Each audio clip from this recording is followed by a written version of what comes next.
really well. I'm just going to wait for everything to match up and for all of the various platforms to work out that we're here. Let's have a little refresh. Oh, it looks like we are live. Let's go. So, oh, hang on. Let me just turn my phone on silent too, and I might have to just get a bit more light in here because it seems a little bit dark, although I don't think that's going to make too much difference, but we'll see how we get on, because the lighting tends to work better when it's dark outside and I've got a lot of, you know, fake lighting on in here, than if, you know, it's quite bright outside, because it makes a bit of a, I don't know, the lighting goes a bit weird. So you've caught me in the middle of doing some stamping, which I'm going to carry on doing because I don't want my ink to dry out while we wait for everyone to join us. And I hope that I can see your comments this week, because we did have a bit of an issue last week where I wasn't able to see everybody's comments. So please do say hello if you're watching. Let me know that you're there, because like I say, we struggled a little bit last week. For some reason my little mouse's nose, little Miecy's nose, and the top of my umbrella, I don't seem to be getting the best impression from today. I don't know what that's about. That's better. I just wasn't applying pressure in the right place. So I'm doing a little bit of stamping, as you can see. I'm stamping here a combination of two different sets. So we've got the Treat Yourself set. Just make sure I've got my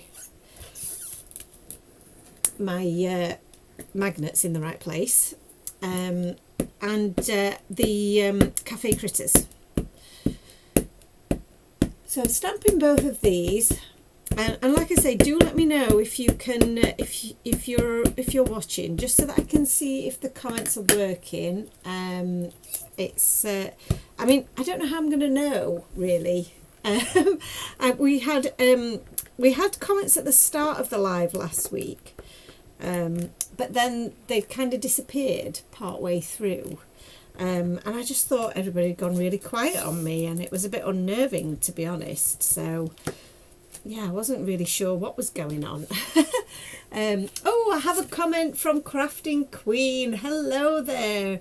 Thank you for commenting. Well, that means things are working presently. Let's hope that continues. Again, I'm just going to make sure that my magnet's not going to interfere with my stamping. So Crafting Queen says, so excited for this crafting live and to see you on Hobby Maker on Sunday. Hope your mum's doing well now and she's home, and you have maybe found more info about her condition. Well, thank you so much for asking, and thank you for being excited for the show at the weekend. I'm really excited. You are catching me in the full process of prepping for said show, so you guys are going to be helping me get prepared. I've already made quite a bit of progress today on getting this prepped, but the bit that I haven't done is some of the colouring in. Now, one of the things that we never have time to do on Hobby Maker is actually the colouring in bit, so I thought we could do that tonight because I need to do it. I need to prep a board for all of the designs, so I need to get that done as quickly as possible. And yeah, so I thought you could help me with that. So and then I will have them ready so that I can just build them at the on the show. Now, like I say, I'm working with a combination of two sets here, the Treat Yourself set and the Cafe Critters, which are 2 adorable sets. They are going to be on the show at an absolutely awesome price. So I'm very excited for it. And obviously we've got some good prices on all of our dies that I'm going to be using. So I'll show you a little bit more about them in a bit, but I'm going to just finish doing some of this stamping so that we can get some colouring in. Hello there, Sue, how are you? That rhymed, didn't it? I'm feeling much better than I was, I think, probably the last couple of times that we've been here. I've definitely struggled with my with the cold that I had, and it's just been really tough to get my crafty self working. But I think we're over the worst of it for definite. I'm definitely feeling much better and much stronger. And Crafty Queen, thank you so much for your question about my mum and your thoughts for my mum. She is home, but she is still not very well, bless her. She is still really struggling with a lot of stomach pain. She is booked in for another CT scan. She is having blood tests because they still don't really seem to know what's going on, and I'm very frustrated that nobody seems to have an answer. She's been feeling this way for the longest time, and it really feels like, you know, somebody should be giving us a solution by now. So yeah, I am feeling the frustration, and I know my mum's definitely feeling frustrated as well because she's going through the pain of it all still. So hopefully we'll get some sort of diagnosis. She had a biopsy taken while she was in hospital. That's come back. They've said nothing sinister is showing, which is great. Nothing sinister is good. We don't want there to be anything sinister showing. However, they've not told us what it is showing.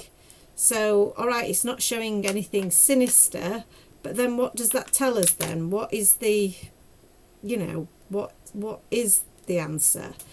If it's not something sinister, then what is it? I feel like we're just none the wiser for all of these tests that she's had.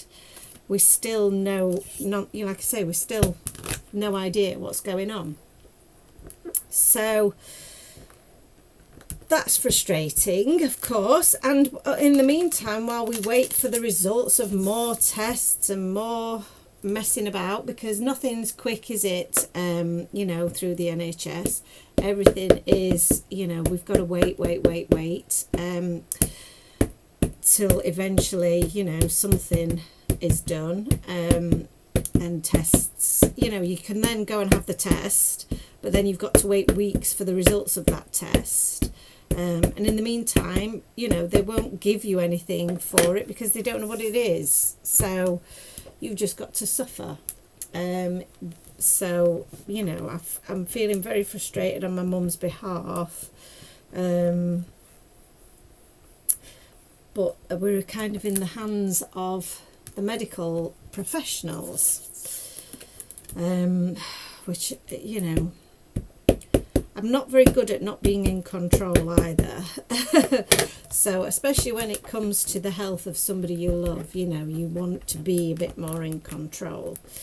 So yes, so that's where we're at the moment, really, which isn't anywhere particularly, is it? But hopefully we'll have some positive news for her soon.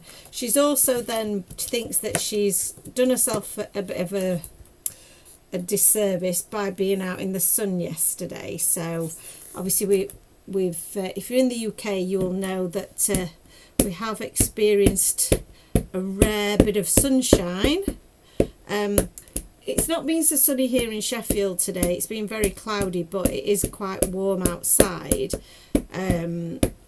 So my mum and dad were out in the sun, enjoying a bit of the sun in their garden yesterday, and she thinks she's overdone it and given herself a little bit of sunstroke. I'm not sure if it is sunstroke, just the fact that she's not feeling particularly well, and then maybe the dehydration, being out in the sun, probably has been a bit of a factor as well. So yeah, you just to go back to the stamping. For those of you that have tuned in for stamping and not for me to tell you all my life story, I'm stamping out the images using my Memento Tuxedo Black, because I'm going to use my alcohol markers to colour these little chaps in. I'm using my stamping platform because I've got lots of images that I need to stamp all at once. So this makes this so much easier, because I can put all of my images down at one time, get them all stamped out, instead of having to do them individually on acrylic blocks. But it also means that if I don't get good ink coverage the first time around, I can just ink the stamps back up and then pop them back on, and I know that my they'll be positioned back in the same place. So the beauty of the stamping platform is that you can line up your cardstock to the corner here, and as long as you always make sure that that cardstock is buttered back up against that corner edge, you'll never miss stamp. So as you can see, I've stamped out plenty of images here. I think that is all the images that I'm going to need for now. I might do one more of this before moving everything out.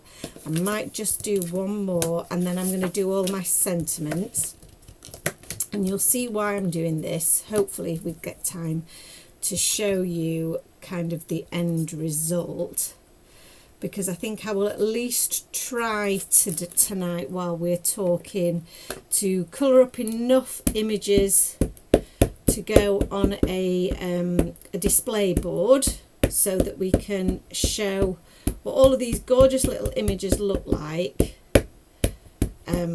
once they're coloured. Because sometimes when you just show the stamp sets themselves on screen, it can be hard for people to imagine. So I like to do a little bit of a sample board with all of the images stamped, die cut and coloured, so that you don't have to use your imagination as such. So I'm just doing a little bit of dancing around with my fingers, trying to make sure that I've got all of the bits that I needed, and any that I think have not quite stamped fully, we can redo. It's like I say, this stamping platform is going to allow me to do that just perfectly. One thing that I never use this, and I really should, because I got this as like a little bit of a stamping press. So it's like a little ice hockey puck, and these have been adapted by people just to help you add nice even pressure when you're stamping, and it does really work. So I don't know why I don't use that more often, because it is really handy. I think it's because I don't know where to put it on my desk.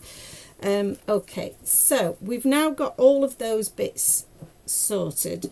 Like I say, it is going to be a matter of just stamping out my sentiments, I think, next, and then we can get to colouring some of these chaps in. So, oh, Annalisa's here. She says hello, and your poor mum can't catch a break. I know she can't, bless her. She's feeling, so fed up as well. She said, I just want it all to be sorted and all to be over. And she's just, I know what I felt like when, when I've had this cold for such a long time, that, you just get fed up of being poorly, don't you? You just want to be able to get on with things without having to feel drained of all energy and motivation. It's just soul destroying for her, and I wish that I could just wave a magic wand for her and make her feel better. But the other frustrating thing is obviously that we're not nearby, So we are about an hour and 15 minutes drive away, which might not seem too far, but you know, it's a 2.5 hour round trip thereabouts, and because of work commitments, we just find it really, really difficult to get to see them. So that's also a bit of a frustration for us, because we're not there to really help on a day-to-day basis, which I'd like to be, you know, for my dad as well, because, you know, my dad is looking after my mum 24/7, doing the best that he can with very little, you know, help from the doctors. So he's doing the best that he can with the information that he's been given, which, let's face it, is not a great deal. So so yeah, it's not ideal for them or for us, but I'm hoping that next weekend, that might be the weekend that we get to go and see them, because we won't have TV to deal with, and we'll have a little bit of spare time. So I think I might just line those up there like that. So I'm trying to maximise my space as much as possible. Get all of my sentiments on here. And then for my sentiments, instead of the Tuxedo Black Memento, which is that one, I'm going to use, I'm not going to use the Lawnfawn either, although I do like the Lawnfawn ink. I'm going to use the VersaFine Onyx Black, because that is a really good true black. This is more to be used if you're going to be using watercolours. I do have an idea for a set that maybe a slightly larger set of images. I don't know if anybody would be interested in that, but I'm thinking an image that would fill more of a scene on an A6 size card base, which you then might be able to use your watercolour pens and pencils to colour in, because I think the smaller space doesn't really lend itself to the watercolours, so that's why I don't really use the watercolours as such. So hopefully this hasn't moved. We get a nice crisp image. Look at that, that's beautiful. Now I do have a little bit of a splodge on the yum there, because there's a little bit of something on my stamp. So I'm going to use my stamp cleaner to clean these, because I did notice that they were a little bit on the grubby side. And that can be because when you're using something like the VersaFine, it is quite difficult sometimes to clean if you don't have a really like moist cloth. So I use this, which is like a chamois for cleaning cars. It's really good because it holds moisture, is obviously lint free, is very, very smooth. It's designed for obviously buffing up cars, so it is great for cleaning off your stamps, and it, like I say, it keeps the moisture without turning mouldy. So as long as you keep them in an airtight container, then it will keep its moisture, and you will always have it available to keep your stamps clean. And you can see that it is very well used and totally covered in ink, but it still works every single time as long as you keep it moist. So they should be really nice and clean now, and that should have got rid of that little bit of schmutz that was in the centre of that sentiment there. So I'm going to turn my page round, And I'm just going to see if, I think if my calculations are correct, yes, I can get another impression on the other side. So then I've got 2 lots of sentiments onto one piece of cardstock. And this is our super smooth stamping cardstock, but I use it for everything because it's a lovely weight of cardstock. It's really good for all crafty things, making your card bases, the whole shebang. See, now that's stamped really, really well first time. What I would say is if you are having issues with your stamps not stamping a clear, crisp image first time, it probably is because they need a good clean. So if you haven't already got some stamp cleaner in your stash, I would suggest getting some. We do, I think we've got a couple of bottles in the shop, because they are really worth having for those kind of emergencies. And I just pop mine in the box with my chamois, and then that gets sealed up in my cute little box, which is actually a kid's lunch box. But that works perfectly. So let's pop these back, and then we can get on with the fun times of actually colouring some bits in. So I'm just popping these back where they live with the stamps, and then we can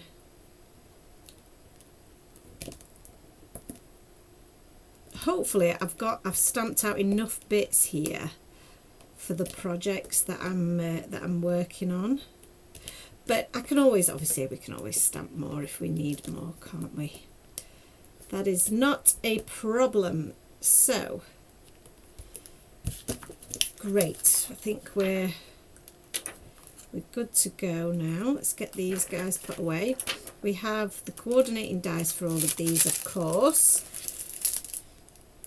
So that's not for that one. That's for that one. And that's for that one. There we go. So we'll pop those away, and then we'll have a go at colouring some of these little guys in. So they're my sentiments.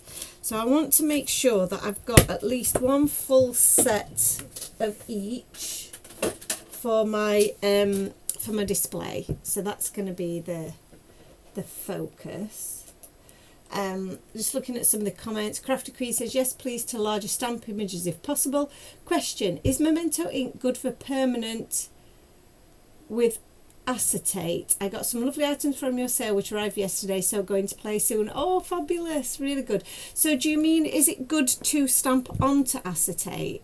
I must admit I've not really tried it. I don't know if I've got a little bit that we could try stamping on. So I've got a little bit of clear acetate here. Shall we give it a try? I've not actually done this, so let's stamp out one of these little images onto here. Which one should we stamp out? Which one's going to be big enough? Let's stamp a bit of cheese. Stamp a little bit of cheese. I feel like it might be the VersaFine that would be more inclined to stay.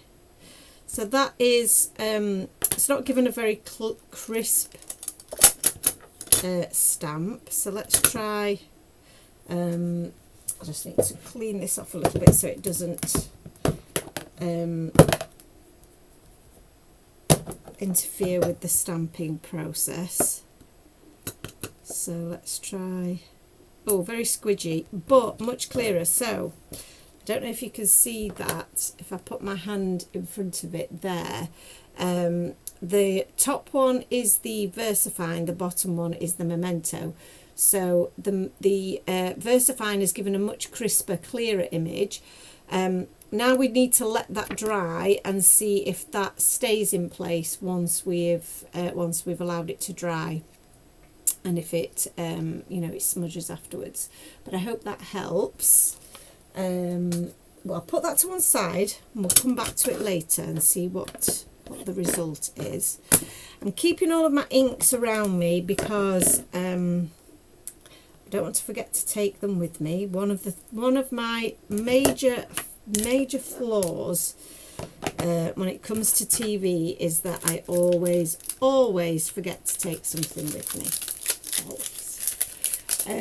Crafty Queen sends hugs to my mum. Thank you so much. I appreciate all of your thoughts and your well wishes. I just want her to be feeling better. She deserves just to have a bit of peace and happiness, you know, in their retirement years. Right, so I've got lots of lovely images here that we can start colouring in. I've got an idea of what my colour schemes are. I've gone full rainbow, of course, as you know.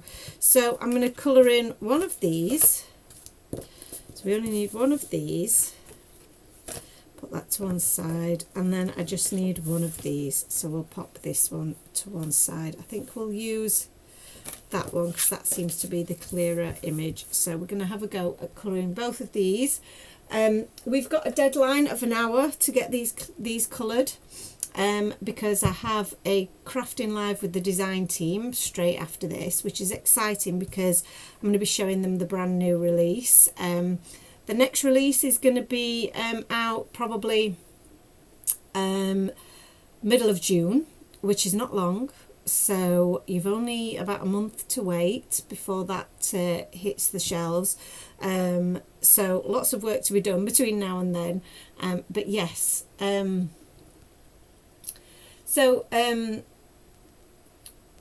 Annalisa says she thinks VersaFine is better for acetate, and Crafty Queen suggests trying to ask too much. But if you knew if Memento works with acetates, I do have some VersaFine Claire, so I'll try that too. Excellent. And Annalisa says she would love to use VersaFine all the time, but it doesn't work with Copics. Great for watercolour though. No, you're welcome. It's good to try things out and experiment. Okay, so colouring in my little images, I'm thinking of a colour scheme. I think I'm going to start with the biggest image, which is this gorgeous little shop, and I'm going to colour the shop itself. I think in kind of in warm browns is my thoughts, because I'm thinking kind of a yeah, just a nice you know, a brown brick building, potentially stone building. So I'm going to go all the way around the edges with the E35 and just as my darkest shade. Just going to add that to there, and then we'll go in with E33, and we are kind of speed colouring, so because we're on a deadline, as we know, so speed colouring is the way forward. And a bit of E31 just in that lighter area there. Lovely. And then around the edges of the window, I'm going to go with a bit of grey.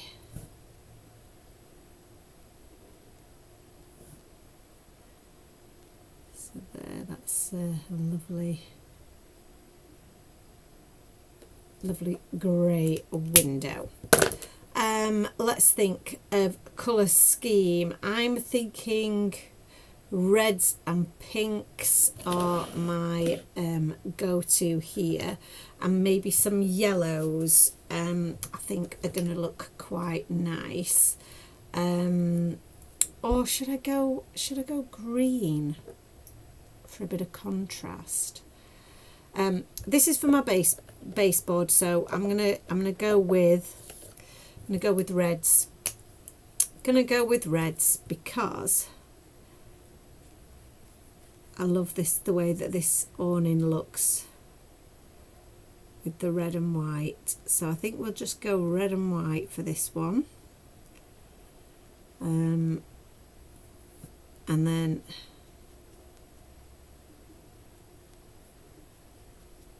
oh, I almost didn't do opposites then, so I'm going to do red and white awning like we said, which I think then means I'm going to have to do a red and white door, doesn't it? I think this this pen might be a bit dry, but this is one of those pens that I, for some reason, I've accumulated 2 of,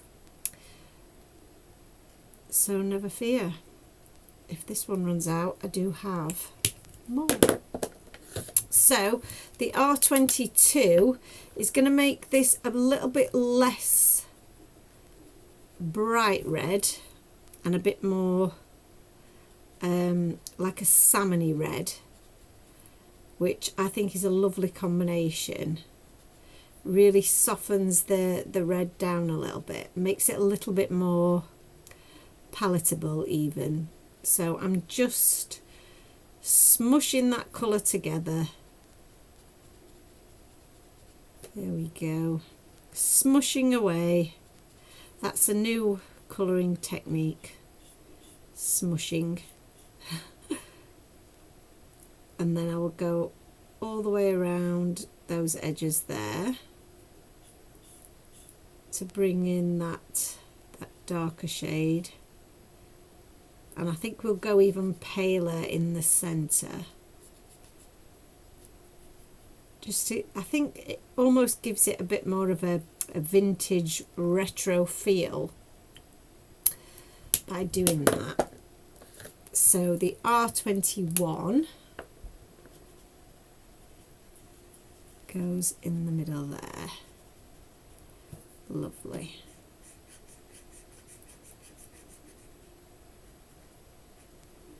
We'll just bring those colours together. Now they seem quite far apart, which they're not actually. The R22 is actually a really lovely colour to blend, so just go back in over the top of that to really blend that in together. That's better. Lovely, love that. And then for the white bits, we don't want them to be flat white, so I think maybe the E50, the eggshell, is going to just give enough shadow, barely noticeable on screen I'm sure, but in real life you will see that there is now a bit of depth around that, so that's cute.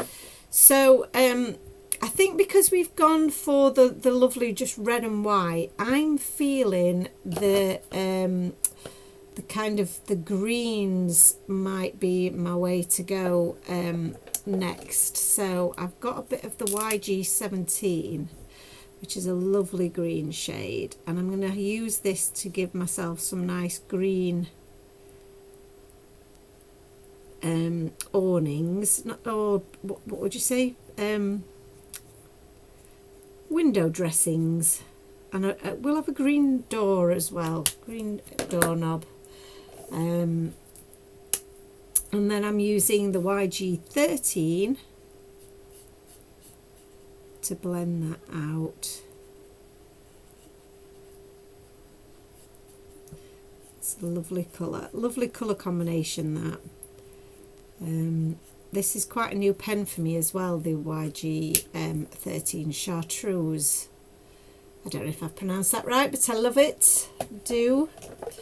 So that pops in there. So the colour for my cups. Oh, I'm feeling a cheeky kind of maybe a bit of peach puff. Let's have a look at a peach puff colour. Or we could go with more of a brighter orange or a coffee kind of brown shade, which would be quite nice, wouldn't it?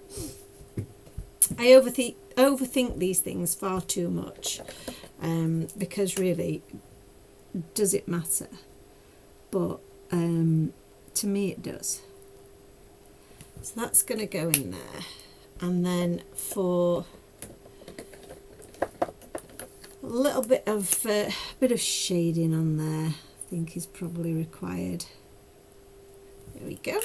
And then for the cake stand, I do think it's going to be worth going up a shade of red so that pops out. So the R27, let's just add that in there. Lovely. Yay. And then for the windows, I'm going to suggest maybe a bit of BG 000, which is a very, very palest of blues, just to fill in that area behind the glass. Lovely. So that's our first image pretty much done.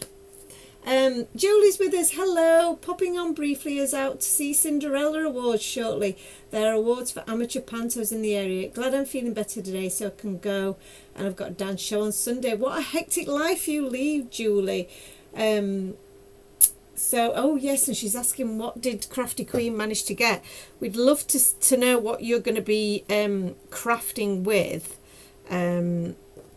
So I think we're going to do the little doggy next, and I'm going to do him a little bit of a darker brown than, in fact, I'm going to do his ears a darker brown than the rest of him, which is going to be very cute, I promise. So let's do a little bit of shading around his body.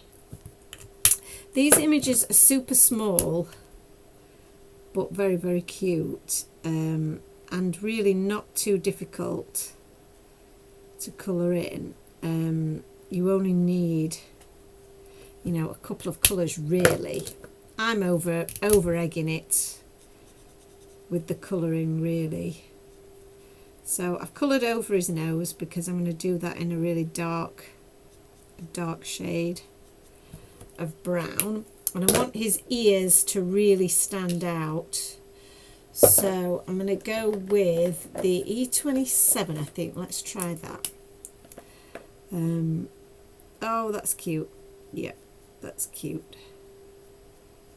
There we go. He's got a little bit darker on his ears there.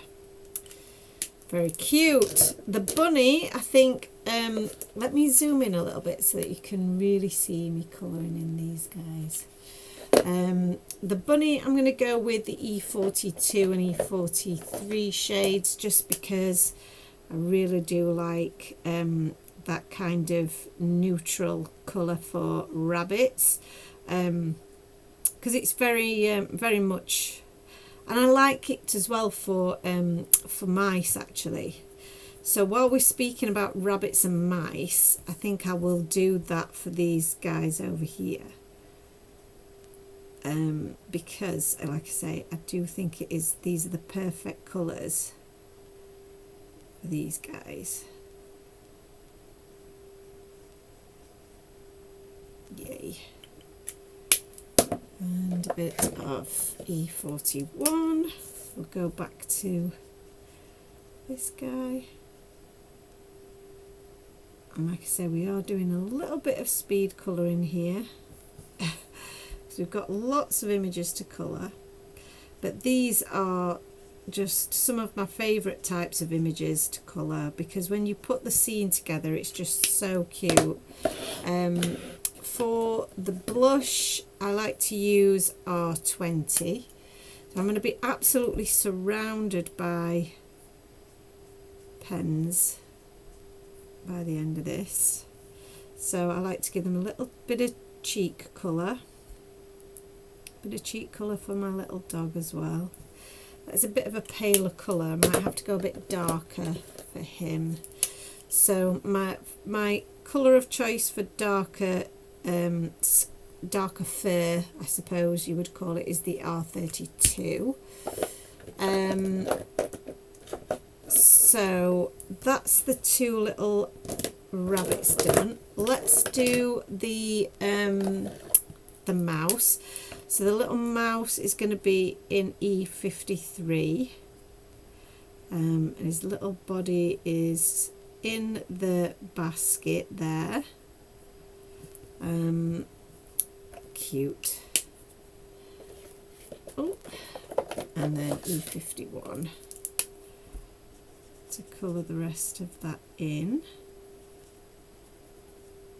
His paws would be pink, wouldn't they? Pink little paws. Oops. There we go. So a bit of E41 on that tail. And then while I've got my browns to hand, I think I will just go in and colour in the bread that's in the trolley there. So don't forget to colour the bits that are in the trolley as well. And just add that in there. And then the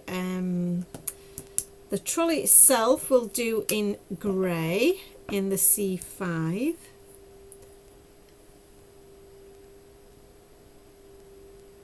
So Julie's saying that she managed to sketch several ideas down for cards that she's hoping to get time to make next week, and we'll share them on the friends page. Oh, awesome. And please do all share your pictures of your makes on the friends page, because I love to see them.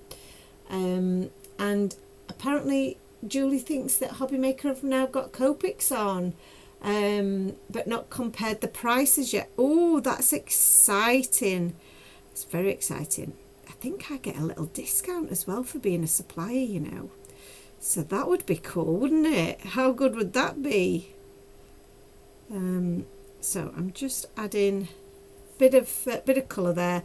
I've not gone mad with that because, you know, like I say, we are on a mission. And while I'm using my my greys, I'm also going to colour in my little lamppost here. I like to use the greys for the lampposts. You see pretty much metal lampposts everywhere. They don't tend to be very colourful, at least not the ones that I see. So bit of colour there.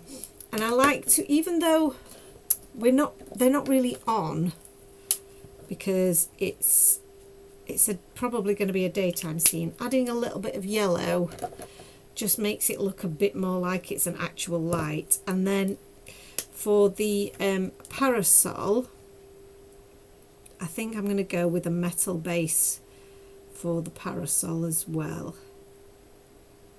So we'll just add that in there. And again, the C3. So you can see that I'm really only just using really two shades. Now, because this parasol matches with this set here, I'm going to go with making this a red and white parasol.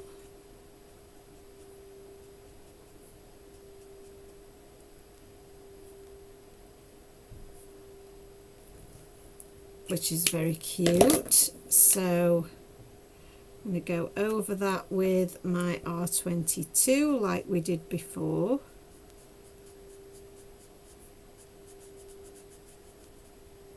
There we go, just add that to the top there. And the E41 I'm going to use to just add a little bit of shade in and cover up any little bits of bleeding that were there. The top of the table, shall I make that metal as well? Shall we make that grey as well? I think maybe we'll just make that. We could have made it glass, couldn't we? That would have been quite fun.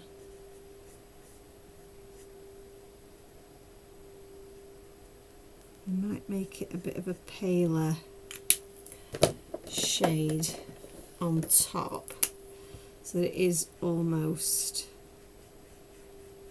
see-through anyway. Love that. So the next step I think is going to be, I'm going to move to my chairs, and my chairs I think I'm going to do in that same green that we did the soft furnishings in the shop. So we'll have matching green chairs here, which will be fun, I think. So again, I'm just going to go round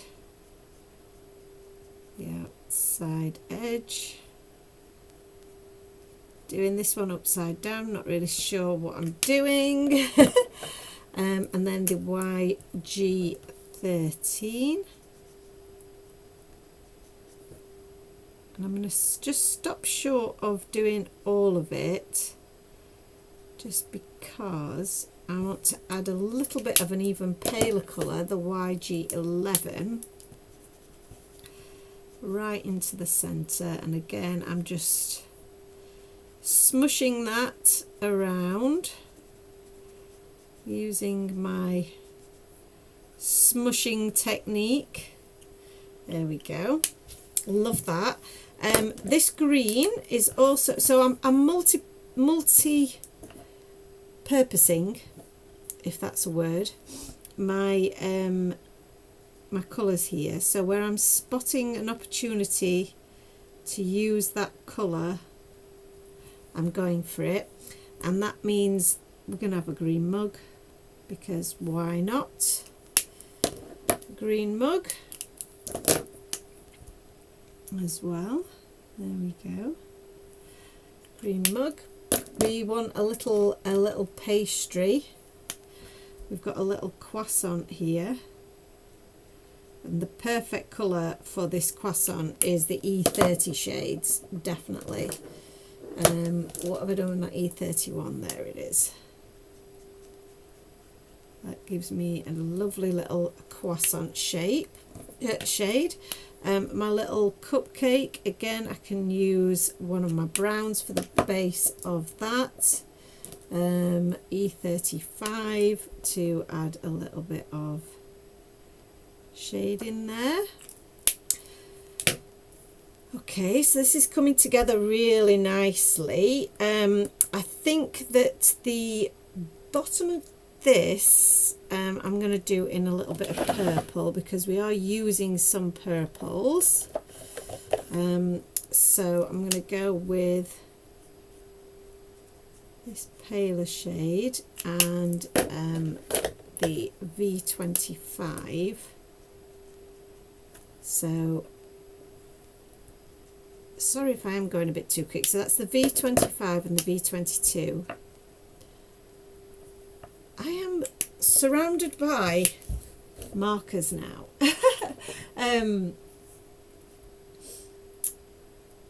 So I can barely keep up with all of the comments, but masking and shape stencils, falling stars. Oh, you bought lots of stencils. Yes.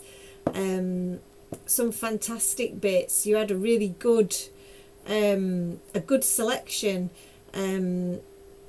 So you did really well. You really got lots of good stuff there. You very much used the sale to its true potential, because that's what it was there for. So yeah, I really enjoyed packing everybody's orders, because I love to see what people have bought, and then think, what are they going to do? What are they going to make? So yeah, I do love that. So please do share.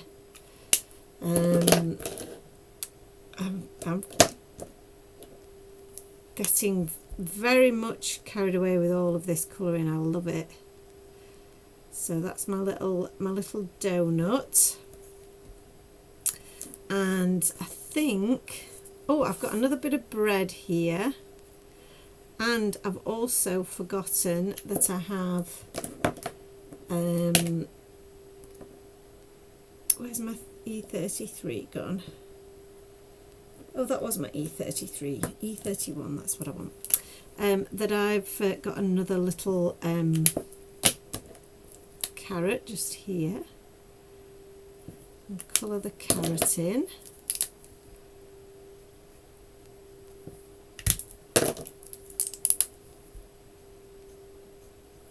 There we go. Cheese is a great one to colour. So I've got the Y17 here for my cheese. And I'm going to use that to outline my cheese. And then we'll go in with maybe the creamy buttercup colour, which is the Y21, which just tones down that yellow beautifully. And the E42, no, actually the E50 and E51 are really good ones for the bone, because it is quite a nice little bone shade. And also the E50 is pretty good for the acorn.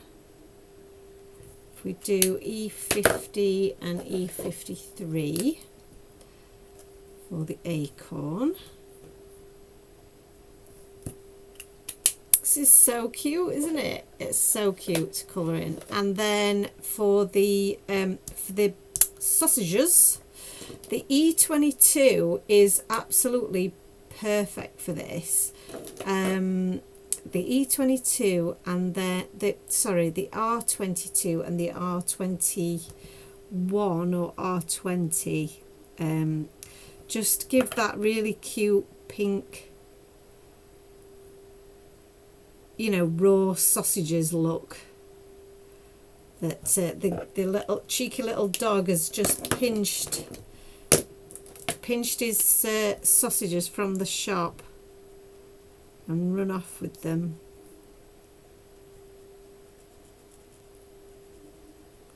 So yeah, that's the R21 there. So we are getting through these at a really good rate. We're cracking on. For the bottom of my acorn, I'm thinking maybe let's try the YG91. Yeah, that's the perfect kind of khaki shade. It's called putty, but I think for a bit of acorn looking, it's pretty much bang on.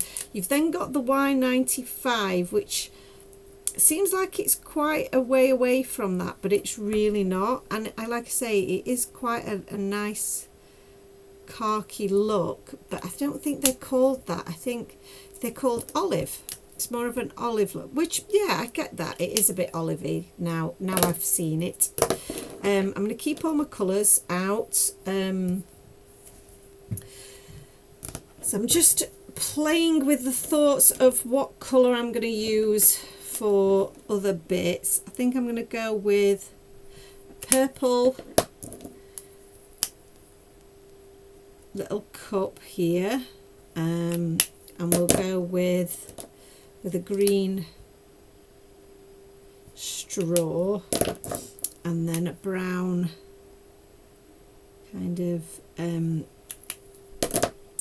what's the sleeve, that's the word I'm looking for. For our little bun, I think I'm going to keep it with the white icing. I wasn't going to, but I was going to do like a pink icing, but with the cherry on top, I think that looks really cute. And then for my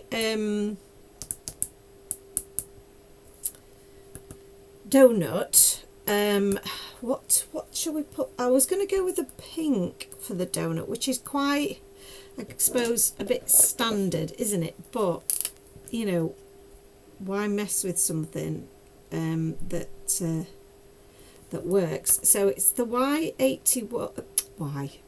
R81 should I say. That's rose pink, which is a lovely shade of pink. And then if we use the R83 as our accent colour, which is called Rose Mist, just to take that around the bottom there, and we'll leave that as is. My squirrel, shall we move on to my squirrel now? My squirrel I'm going to do as a grey squirrel, but I'm going to do him in a warm grey, I think. So I'm going to go with the warm grey 5. I think the warm grey just really does make it look more like a living being, if that makes sense. So some cute little ears, and then just outlining all of that body shape, and the little feet. And then we'll have the warm grey 3 in there.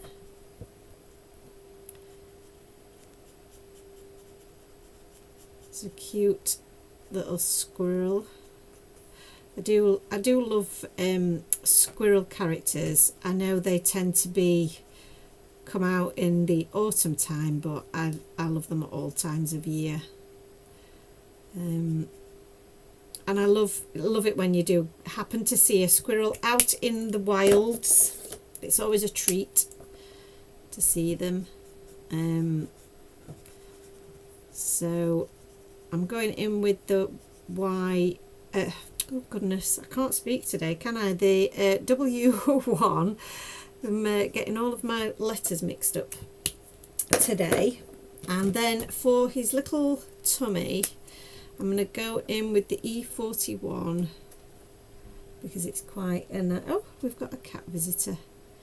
That's quite a nice, again, another warm shade. So, and I'll mix that with the E41.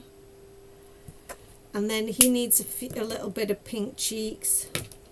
Hello, Maisie. You're going to come and say hello to everyone. Hello there. That's helpful, isn't it? Helpful as always.